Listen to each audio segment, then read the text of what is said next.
ఓం నమో భగవతే రుద్రాయ.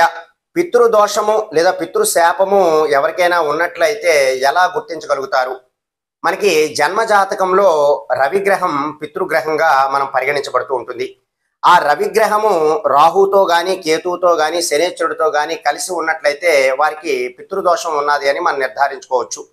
అలాగే ద్వాదశ భావాలలో రెండవ భావమైనటువంటి కుటుంబ స్థానంలో శనేశ్వరుడు కనుక ఉన్నట్లయితే వారికి కూడా పితృశాపము పితృదోషము అనేటటువంటివి ఉన్నాయి అని మనం నిర్ధారించుకోవచ్చు.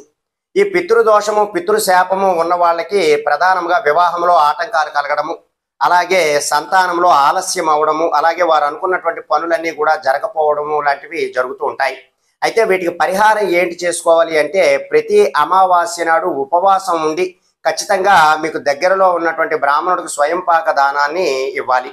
అయితే దగ్గరలో బ్రాహ్మణులు మీకు లేరు అంటే ఎవరికైనా ఒక పేదవాడికి ఒక పూట భోజనమైనా మీరు ఆ రోజు అమావాస్య రోజు కనుక పెట్టినట్లయితే మీకు ఉన్నటువంటి ఆ పితృదోషాలు కానీ పితృశాపాలు కానీ అన్నీ కూడా తొలగిపోయేటటువంటి అవకాశాలు చాలా ఎక్కువగా ఉంటాయి.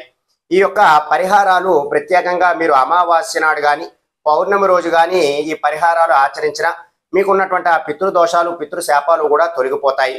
అలాగే గృహంలో ఈ యొక్క గోడలు బీటలు వారిన మీకు వాటర్ లీక్ అవుతున్న ఈ యొక్క పితృదోషాలు అనేటటువంటివి మీకు కలుగుతాయి.